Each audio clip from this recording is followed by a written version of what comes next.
সুপ্রিয় দর্শকবৃন্দ, আশা করি সবাই ভালো আছেন। প্রাণী আচরণ সম্পর্কিত আজকের এই তৃতীয় লেকচারে আপনাদের সবাইকে স্বাগতম।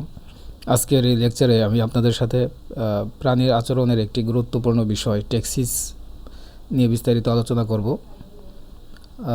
টেক্সিস সাধারণত প্রাণীর একটি গুরুত্বপূর্ণ তার আচরণ, অর্থাৎ প্রাণীর যে উদ্দীপনার প্রতি যে তার সাড়াদান যে পদ্ধতি, এটির একটি গুরুত্বপূর্ণ বিষয় হচ্ছে টেক্সিস। আজকে আমরা দেখব আর কি টেক্সিস এবং টেক্সিসের বৈশিষ্ট্য, টেক্সিসের প্রকারভেদ দেখব এবং 5 ধরনের টেক্সিস নিয়ে আলোচনা করব। প্রাণী জগতের অনেক টেক্সিস রয়েছে, প্রায় 15 ধরনের টেক্সিস আমরা আলোচনা করব আর কি। মূলত এই বিষয়গুলো নিয়ে আলোচনা থাকবে আর কি, এবং এগুলো বিস্তারিত আলোচনা করব আর কি। আজকে প্রায় 5 ধরনের টেক্সিস নিয়ে আলোচনা করব। চলুন আমরা দেখি আর কি আজকে লেকচারে কী কী বিষয় রয়েছে। আজকে আমাদের যে আলোচ্যের বিষয় সেটি হচ্ছে আমরা প্রাণীর সহজাত আচরণের শ্রেণীবিন্যাস, অর্জিত আচরণ আমরা গত লেকচারে আলোচনা করেছি। আজকে লেকচারে আলোচনা হবে টেক্সিসের বৈশিষ্ট্য, টেক্সিসের শ্রেণীবিন্যাস। আমরা টেক্সিসের শ্রেণীবিন্যাস দেখব এবং এর মধ্যে এরোটেক্সিস, কেমোটেক্সিস, এনার্জি টেক্সিস, জিওটেক্সিস এবং গ্যালভানোটেক্সিস সম্পর্কে বিস্তারিত আলোচনা করব আর কি। ঠিক আছে? আচ্ছা, আমরা তাহলে প্রথমেই আমরা আলোচনায় আসবো হচ্ছে যে টেক্সিস কি না। আমরা আগে সংজ্ঞাটা জানি যে টেক্সিস শব্দটি গ্রিক শব্দ থেকে এসেছে, যা বহুবচন হচ্ছে টেক্সিস। ঠিক আছে? বা মানে এটি সাধারণত আমরা টেক্সিস এইভাবে লিখি এক বচনে, বহু বচনে হচ্ছে টেক্সিস। ঠিক আছে? অর্থাৎ এটি প্রাণীর একটি সহজাত আচরণ সম্পর্কে আমি ইতিপূর্বে বিস্তারিত আলোচনা করেছি, আপনারা এর পিছনের লেকচারগুলো দেখবেন। এবং এটি হচ্ছে একটি অভিযোজনযোগ্য আচরণ, প্রাণীর সহজাত আচরণ এবং অভিযোজনযোগ্য, অর্থাৎ প্রাণীর এখানে জিন এবং পরিবেশ দুটি বিষয় কাজ করে। কোনো একটি বিশেষ উদ্দেশ্যের প্রতি বা উদ্দীপনার প্রতি দিকমুখী গমনই হচ্ছে টেক্সিস। অর্থাৎ প্রাণী একটি নির্দিষ্ট দিকে উদ্দেশ্যমূলকভাবে গমনকে আমরা বলতে পারি টেক্সিস। তাহলে এটি হচ্ছে প্রাণীর সহজাত বৈশিষ্ট্য আচরণ। ঠিক আছে? অর্থাৎ একটি প্রাণী কোনো একটি নির্দিষ্ট উদ্দীপনার প্রতি সাড়া দেওয়ার যে বৈশিষ্ট্য সেটি হচ্ছে টেক্সিস। যেমন আমরা ইতিপূর্বে অনেক আলোচনা করেছি, যেমন তেলাপোকার ক্ষেত্রে যদি আমরা বলি, সে অন্ধকারে লুকিয়ে যাওয়া, অর্থাৎ তেলাপোকা সবসময় অন্ধকারের দিকে চলে যাবে, অর্থাৎ তার আচরণটা হচ্ছে আলোর বিপরীতে আচরণ। অর্থাৎ তেলাপোকা সবসময় আলোর বিপরীত দিকে আচরণ প্রদর্শন করবে। এটা হচ্ছে সে যে কোনো অবস্থায় থাকুক না কেন, তাহলে তার গমনটা হচ্ছে কোন দিকে? আলোর বিপরীতে। অন্যদিকে বিভিন্ন কীটপতঙ্গ এরা আলোর প্রতি আকৃষ্ট হয়, বিভিন্ন মথ, পোকামাকড় দেখা যায় যে অন্ধকারে লাইট জ্বালালে সমস্ত পোকাগুলো এসে আলোর উপরে ভর করতেছে, তবে আলোর দিকে তার গমন। তেলাপোকার আলোর বিপরীত দিকে গমন, আবার অন্যান্য কীটপতঙ্গের গমন হচ্ছে আলোর দিকে। তাহলে এই কারণে টেক্সিস 2 ধরনের হতে পারে, একটা হচ্ছে ধনাত্মক টেক্সিস আর একটা হচ্ছে ঋণাত্মক টেক্সিস। তাহলে এখানে উদ্দীপনা কি? উদ্দীপনা হচ্ছে আলো। ঠিক আছে? মানে একটা নির্দিষ্ট দিকে উদ্দেশ্যমুখী গমন, এটি হচ্ছে টেক্সিস। আর প্রাণী যদি উদ্দেশ্যবিহীনভাবে গমন বা হাঁটা হয়, তাহলে সেটাকে আমরা টেক্সিস বলবো না, সেটা হচ্ছে কাইনেসিস। ঠিক আছে? তা কাইনেসিস এবং টেক্সিসের মধ্যে পার্থক্য কি? আমি আশা করি বিষয়টি বুঝতে পেরেছেন। টেক্সিস অবশ্যই হবে একটি নির্দিষ্ট উদ্দীপনার দিকে থাকবে আর কি। আমরা এরপরে টেক্সিসের বৈশিষ্ট্য আলোচনা করব। ঠিক আছে? আর কাইনেসিস হচ্ছে প্রাণীর, এটা উদ্দেশ্যমূলক গমন না, এটা এমনি মুভমেন্ট আর কি। ওরা কোনো নির্দিষ্ট উদ্দীপনার দিকে প্রাণীর নির্দিষ্ট কোনো গমনের উদ্দেশ্য যদি না হয়, তাহলে সেটি হচ্ছে কাইনেসিস। আর টেক্সিস হচ্ছে একটি বিশেষ উদ্দেশ্যের প্রতি বা উদ্দীপনার প্রতি প্রাণীর যে দিকমুখী গমন, এটাকে আমরা বলবো টেক্সিস। ঠিক আছে? আমরা টেক্সিসকে বলেছি যে আচ্ছা, এখানে আমরা একটু বলেছি যে অথবা আমরা বলতে পারি দিকমুখী উদ্দীপনা বা উদ্দীপনা মাত্রা তীব্রতার প্রতি একটি জীবের সহজাত আচরণগত সাড়া দেওয়াকে টেক্সিস বলে আর কি। অর্থাৎ তেলাপোকা সবসময় অন্ধকারে, অর্থাৎ আলোর বিপরীতে সে সাড়া প্রদান করবে, এটি হচ্ছে তার বৈশিষ্ট্য। ঠিক আছে? আর অন্যান্য কীটপতঙ্গ যারা আলোর প্রতি আকৃষ্ট হয়, এরা সবসময় আলোর দিকে আসবে, এটা তার সহজাত বৈশিষ্ট্যকে কোনোভাবেই তাকে, মানে যে প্রাণীটি আলোর দিকে আকৃষ্ট হয় তাকে কখনোই আলোর বিপরীত দিকে নেওয়া যায় না।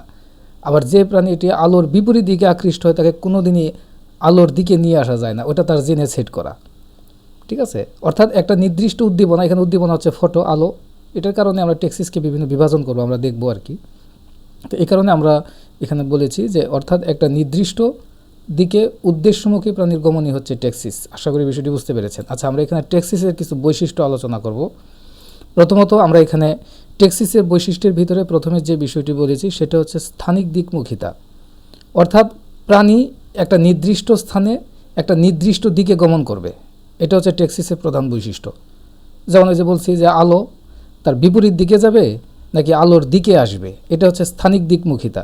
তার মানে তেলাপোকা যদি আলোর বিপরীত দিকে হয় তাহলে আলো যেদিকে জ্বলবে সে বিপরীত দিকে গমন করবে, এটা হচ্ছে স্থানিক দিকমুখিতা। এটাকে আমরা বলবো ধনাত্মক ঋণাত্মক টেক্সিস, অর্থাৎ একটা নির্দিষ্ট উদ্দীপনার বিপরীতে যদি সাড়া দেয় সেটাকে আমরা বলবো ঋণাত্মক টেক্সিস। আর যদি কোনো একটা নির্দিষ্ট উদ্দীপনার দিকে সাড়া দেয় সেটা আমরা বলবো হচ্ছে ধনাত্মক টেক্সিস।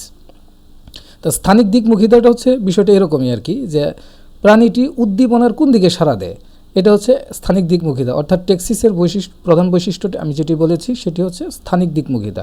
টেক্সিস অবশ্যই একটা নির্দিষ্ট স্থানের একটা নির্দিষ্ট দিকে হবে। আচ্ছা, এখানে দ্বিতীয়ত যে বৈশিষ্ট্য এর কথাটি বলা হয়েছে সেটি হচ্ছে সম্পূর্ণ দেহ জড়িত থাকবে। অর্থাৎ এটা হচ্ছে টেক্সিসের আরেকটি গুরুত্বপূর্ণ বিষয়। অর্থাৎ একটা প্রাণীর সম্পূর্ণ দেহটাই একটা নির্দিষ্ট দিকে জড়িত থাকবে আর কি। অর্থাৎ সম্পূর্ণ দেহ ওই উদ্দীপনার প্রতি থাকবে আর কি। এমন হবে না যে প্রাণীর একটি নির্দিষ্ট উদ্দীপনার প্রতি তার দেহের একটা অংশ গমন করছে আর একটা অংশ উদ্দীপনার অন্য দিকে জড়িত, বিষয়টা এরকম না। অর্থাৎ প্রাণীর সম্পূর্ণ দেহই ওই নির্দিষ্ট উদ্দীপনার প্রতি তার সাড়া দান করবে, অর্থাৎ একটা নির্দিষ্ট উদ্দীপনার প্রতি প্রাণীর সম্পূর্ণ দেহটাই জড়িত থাকবে। এটা হচ্ছে টেক্সিসের আরেকটি গুরুত্বপূর্ণ বৈশিষ্ট্য। এবং টেক্সিসের আরেকটি গুরুত্বপূর্ণ বৈশিষ্ট্যের মধ্যে হচ্ছে অবিরাম বহি উদ্দীপনা। অর্থাৎ একটা টেক্সিস হতে গেলে আরেকটি গুরুত্বপূর্ণ বিষয় হবে যে এটা উদ্দীপনাটা অবিরাম থাকতে হবে, ঠিক আছে। অর্থাৎ বাইরে থেকে যে উদ্দীপনাটা আছে ওই উদ্দীপনাটা অবিরাম ওই প্রাণীকে স্টিমুলেট করবে, উদ্দীপ্ত করতে থাকবে আর কি।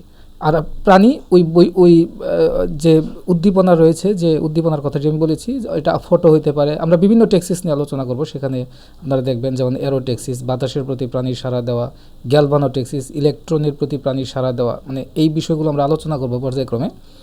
অর্থাৎ যে উদ্দীপনাটা হবে সেই উদ্দীপনাটা হতে হবে অবশ্যই কন্টিনিউয়াস, অবিরাম বহি উদ্দীপনা থাকতে হবে। এটি টেক্সিসের আরেকটি গুরুত্বপূর্ণ বিষয়। এখানে চতুর্থত যে বিষয়টি উল্লেখ করা হয়েছে সেটি হচ্ছে চলন উদ্দীপনা শক্তির সমানুপাতিক। অর্থাৎ উদ্দীপনা যত বেশি স্ট্রং হবে প্রাণীর গমন মানে তার সেদিকে আকৃষ্ট হওয়ার প্রবণতা তত বেশি হবে। এটি বলা হয়েছে যে প্রাণীর চলন উদ্দীপনা শক্তি, অর্থাৎ উদ্দীপনা যত বেশি স্ট্রং হবে, গাঢ় হবে, অবিরাম থাকবে, প্রাণীর চলনের গতি, তীব্রতা, আকৃষ্টতা তত বেশি হবে। এটা হচ্ছে চলন উদ্দীপনা শক্তির সমানুপাতিক হবে। এটি টেক্সিসের আরেকটি গুরুত্বপূর্ণ বিষয়। আপনারা এই চারটি বিষয় মনে রাখবেন। তাহলে টেক্সিসের চারটি বৈশিষ্ট্যের কথা উল্লেখ করেছি: স্থানিক দিকমুখিতা, সম্পূর্ণ দেহ জড়িত থাকবে, অবিরাম বহি উদ্দীপনা এবং প্রাণীর চলন বা তার আকৃষ্টতা হবে উদ্দীপনা শক্তির সমানুপাতিক। অর্থাৎ বহি উদ্দীপনা বা উদ্দীপনা যত স্ট্রং হবে প্রাণীর আকৃষ্টতা তত বেশি হবে, ঠিক আছে। এটি হচ্ছে টেক্সিসের বৈশিষ্ট্য। আচ্ছা, আমরা এই পর্যায়ে টেক্সিসের শ্রেণীবিন্যাসটা দেখব আর কি, ঠিক আছে।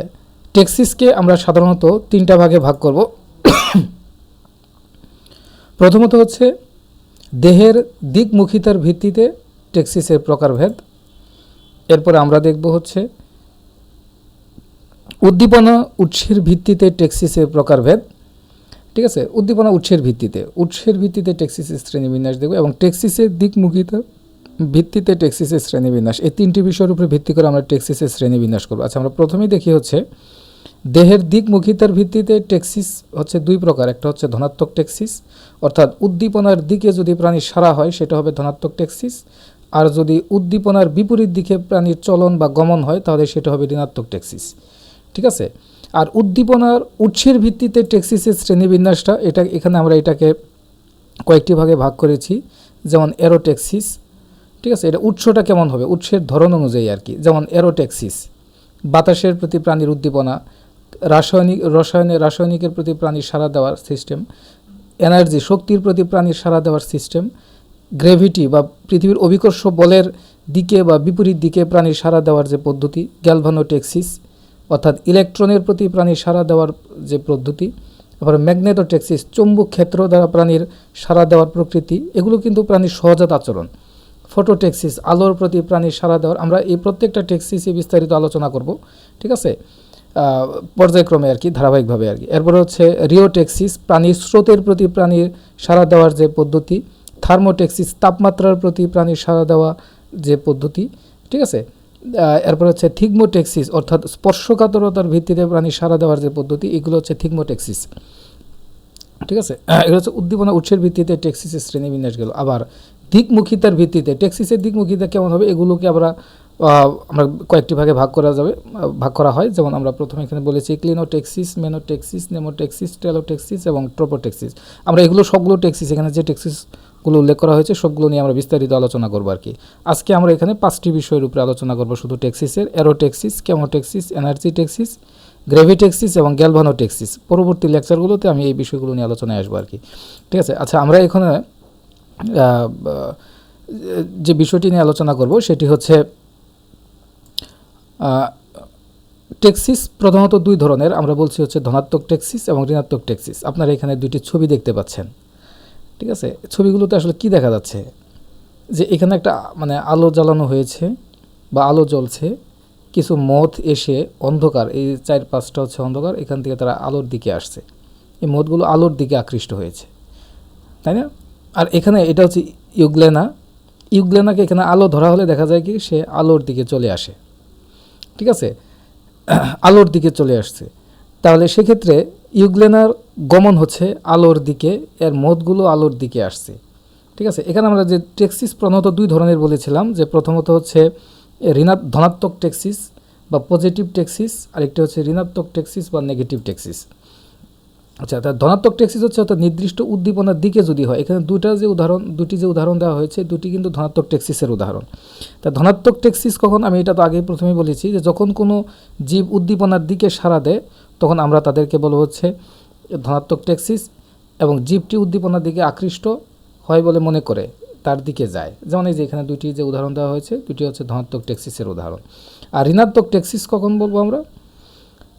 আচ্ছা, এখানে ধনাত্মক টেক্সিসের উদাহরণ হিসেবে দেখানো হয়েছে যে পতঙ্গ আলোর দিকে উড়ে গেছে, এটা ধনাত্মক টেক্সিস। ব্যাকটেরিয়া খাদ্যের দিকে, যেমন ইউগ্লেনার কথা বলা হয়েছে, এটা খাদ্যে আলোর দিকে, যদি সে খাদ্যের দিকে যায়, কেমোটেক্সিস, মানে খাদ্যের গন্ধ শুকে খাদ্যের দিকে আকৃষ্ট হয়েছে, ওকে কখনোই ওই পিছন দিকে ব্যাক করানো যাবে না, ওটা তার জিনে সেট করা, সে ওই খাদ্যের দিকেই যাবে, ঠিক আছে। এটা হচ্ছে ধনাত্মক টেক্সিস। আচ্ছা, এখানে আমি যে উদাহরণটি দিয়েছি সেটি হচ্ছে ধনাত্মক টেক্সিস, এবং ধনাত্মক টেক্সিসের উদাহরণ দেওয়া হয়েছে আর কি। আচ্ছা, আমরা এখানে এবার আরেকটি বিপরীত বৈশিষ্ট্য দেখছি, যে হচ্ছে এখানে এই যে একটা স্প্রে আর কি, আমরা বাসা বাড়িতে বিভিন্ন স্প্রে ইউজ করি, কয়েল ইউজ করি, কারণ এই গন্ধগুলো যখন দেওয়া হয় তখন একটা প্রাণী ওই গন্ধ থেকে দূরে চলে যায়, সে ওইখান থেকে চলে যায় আর কি, বাইরে চলে যাবে, সে দিয়ে আকৃষ্ট হয় না, ওটার প্রতি সে দূরে চলে যায়। এটা একটা ঋণাত্মক টেক্সিসের উদাহরণ বলা যায়।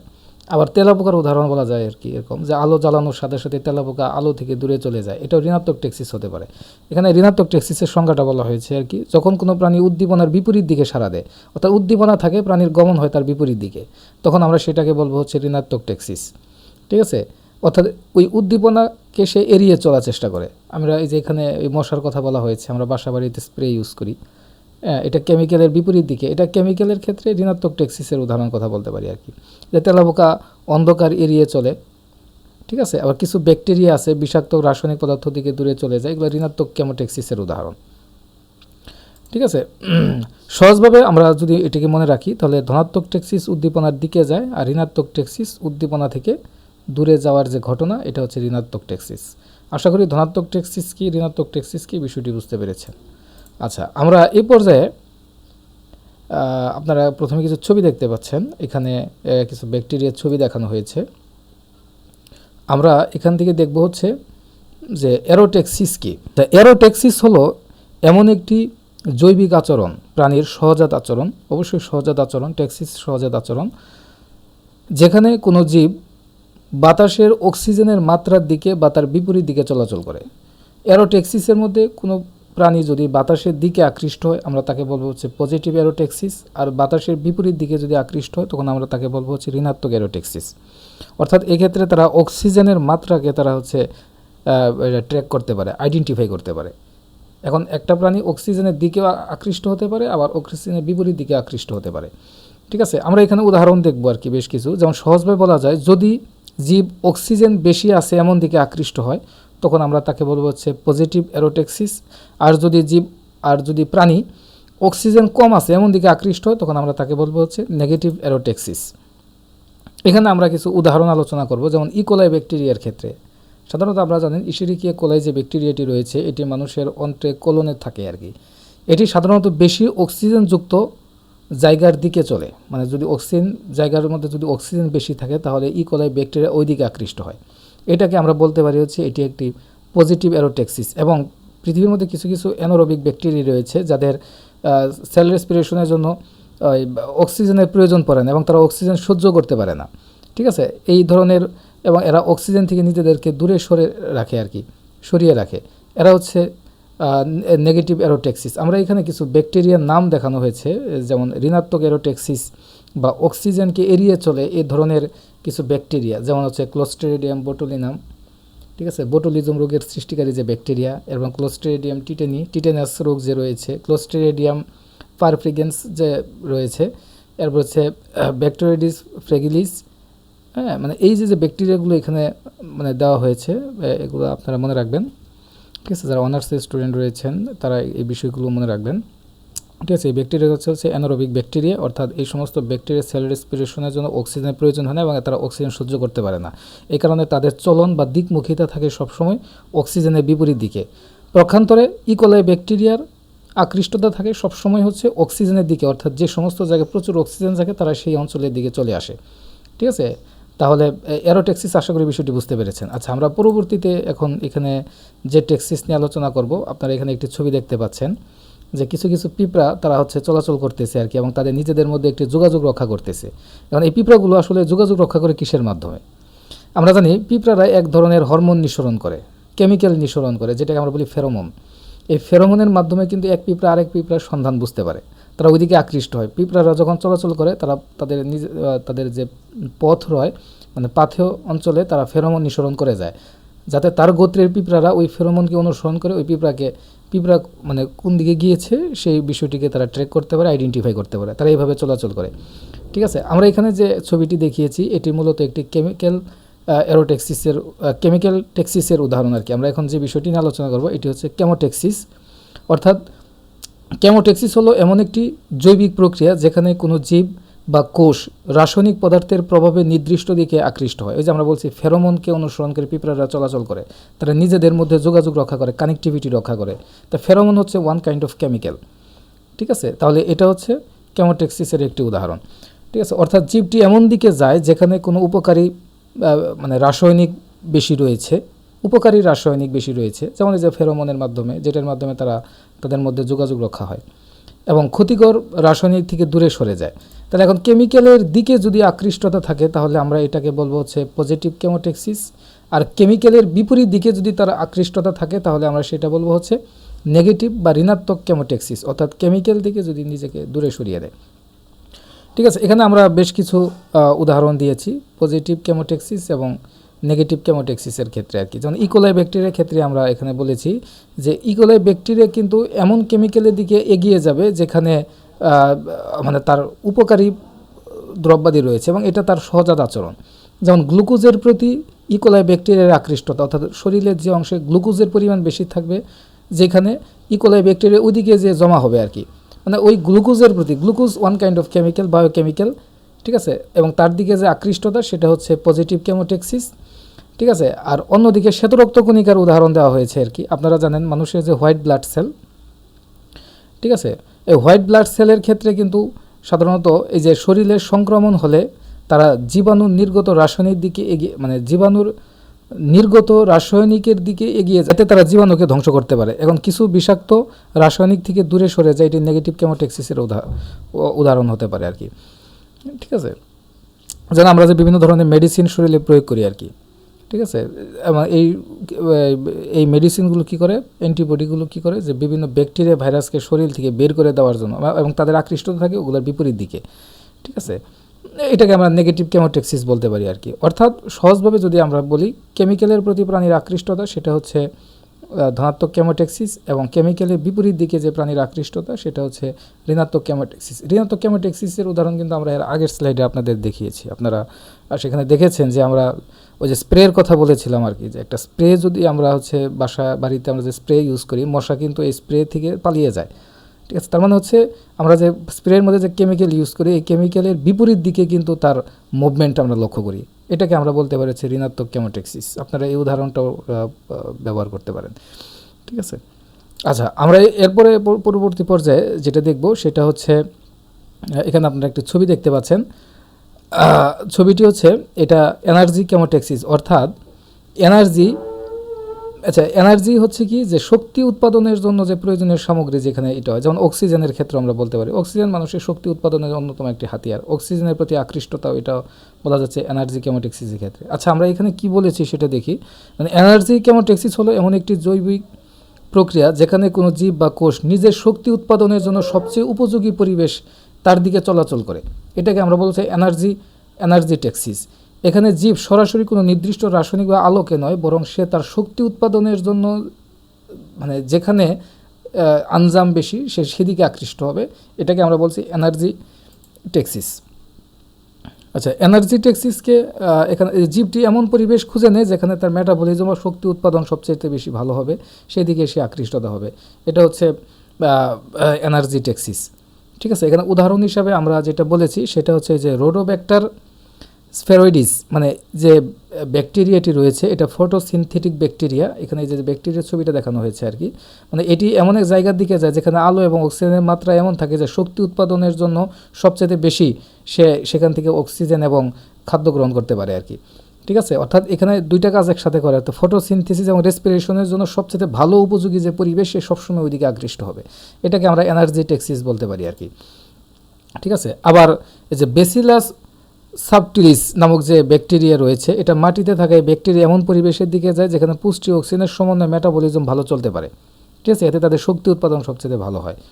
ঠিক আছে, এটা আমরা এনার্জিটেক্সিসের উদাহরণ হিসেবে বলতে পারি আর কি। ঠিক আছে, পৃথিবীতে সব জীবই ওই শক্তির দিকেই যায় আর কি। হ্যাঁ, শক্তি বিপরীত দিকে গেলে তো সে বাঁচবে না। এক্ষেত্রে এখানে ঋণাত্মক টেক্সিসের কথা আলোচনা করা হয়নি আর কি। এনার্জিটেক্সিস এটা সবসময় পজিটিভ দিকেই থাকবে আর কি প্রাণীদের আর কি, কারণ প্রাণীদের বেঁচে থাকার প্রধান হাতিয়ারই হচ্ছে এনার্জি, শক্তি। ওটা না থাকলে প্রাণী বাঁচবে না, প্রত্যেক প্রাণী এনার্জির দিকে এগিয়ে যাবে। আচ্ছা, এবার আমরা দেখব হচ্ছে গ্রেভিটেক্সিস বা জিওটেক্সিস।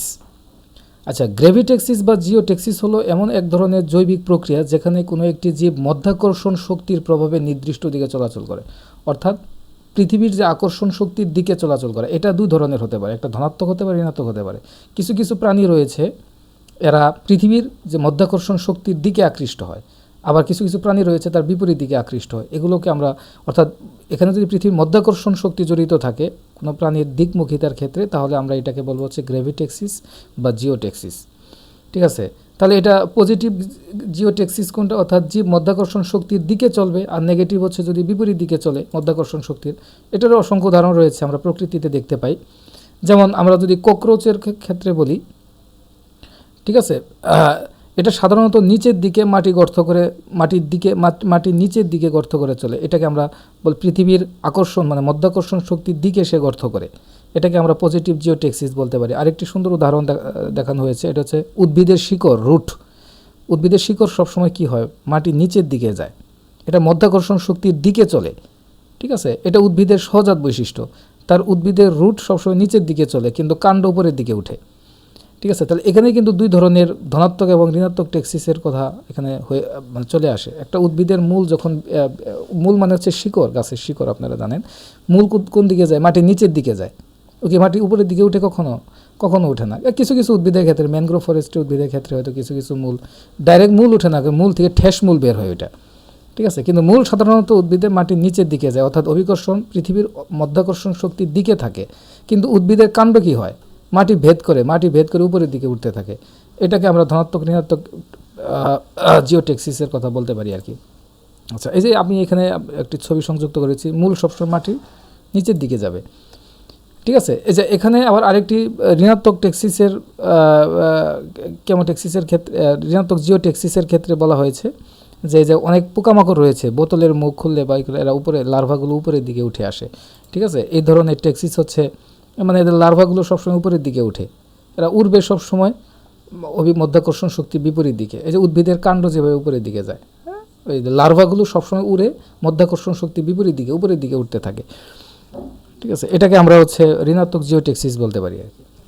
আশা করি আপনারা বিষয়টি বুঝতে পেরেছেন। আচ্ছা, আমরা এর পরবর্তীতে আজকের লেকচারের সর্বশেষ বিষয় আর কি গ্যালভানোটেক্সিস বা ইলেকট্রোটেক্সিস। এটি হলো এমন একটি জৈব রাসায়নিক প্রক্রিয়া যেখানে কোনো জীব বা কোষ বিদ্যুৎ ক্ষেত্র দ্বারা প্রভাবিত হয়ে নির্দিষ্ট দিকে চলে, মানে এটা ইলেকট্রিসিটিকে তারা ট্র্যাক করতে পারে এবং সেই দিকে চলে এবং তার বিপরীত দিকে চলবে আর কি। ঠিক আছে, তাহলে এই গ্যালভানোটেক্সিস কি? গ্যালভানোটেক্সিস এটা পজিটিভ এবং নেগেটিভ দুই ধরনের হতে পারে, অর্থাৎ কোনো প্রাণী যদি ধনাত্মক ইলেকট্রোডের দিকে যদি আকৃষ্ট হয় তাহলে আমরা সেটা হচ্ছে ধনাত্মক গ্যালভানোটেক্সিস, আর যদি হচ্ছে ইলেকট্রোডের বিপরীত দিকে আসে তাহলে এটাকে আমরা আরেক ধরনের মানে নেগেটিভ ইলেকট্রোডের দিকে আসে, একটা হচ্ছে পজিটিভ, নেগেটিভ ইলেকট্রোডের দিকে গেলে সেটাকে আমরা বলবো হচ্ছে নেগেটিভ গ্যালভানোটেক্সিস। আচ্ছা, এখানে উদাহরণ কি, যে আমরা এখানে এটা আপনারা এই যে ছবিটা দেখতে পাচ্ছেন, এটা কি আপনারা বলতে পারবেন? এটি হচ্ছে একটি প্যারামেসিয়াম। হ্যাঁ, এখানে প্যারামেসিয়ামের উদাহরণ নিয়ে আসা হয়েছে যে প্যারামেসিয়াম কিন্তু একটি বৈদ্যুতিক ক্ষেত্রের মধ্যে যে ক্যাথোড বা নেগেটিভ ইলেকট্রোডের দিকে যায়, তাহলে এটাকে আমরা নেগেটিভ গ্যালভানোটেক্সিস বলতে পারি। আবার নিউট্রোফিল মানুষের শরীরে শ্বেতরক্ত কণিকার একটি গুরুত্বপূর্ণ বিষয় আর কি। ঠিক আছে, মানে দানাদার যে শ্বেতরক্ত কণিকা থাকে তার মধ্যে নিউট্রোফিল হচ্ছে one kind of important WBC. তাহলে এরা শরীরের ক্ষত হলে তাই এই বৈদ্যুতিক সংকেত তৈরি করতে পারে এবং এই কোষগুলো সেদিকে অগ্রসর হয়, ক্ষত নিরাময় অংশগ্রহণ করে আর কি। এটাকে আমরা বলতে পারি। তাই নিউট্রোফিল মানুষের শ্বেতরক্ত কণিকাগুলো হচ্ছে কিছু কিছু জীবন্ত কোষ মানুষের শরীরে ঘুরে বেড়ায়, কিন্তু মানে জীবনের ভিতরে জীবন। ঠিক আছে, যেমন ম্যাক্রোফেজ কোষগুলোকে এগুলোকে এক একটা সেনাবাহিনী বলা যায় আর কি। এরা আলাদা মানুষের জীবনের ভিতরে জীবন রয়েছে। ঠিক আছে, এরা আলাদাভাবে চলাফেরা করে, এরা খাবার দাবার খায়, শরীর থেকে বড় হয়, আবার মারাও যায়। ঠিক আছে, এদের বৈশিষ্ট্যগুলো এরকম। ঠিক তেমন নিউট্রোফিল হচ্ছে এক ধরনের মানুষের শ্বেতরক্ত কণিকা যেগুলো মানুষের বডিতে থাকে এবং এরা ওই বৈদ্যুতিক সংকেত দ্বারা আকৃষ্ট হয়।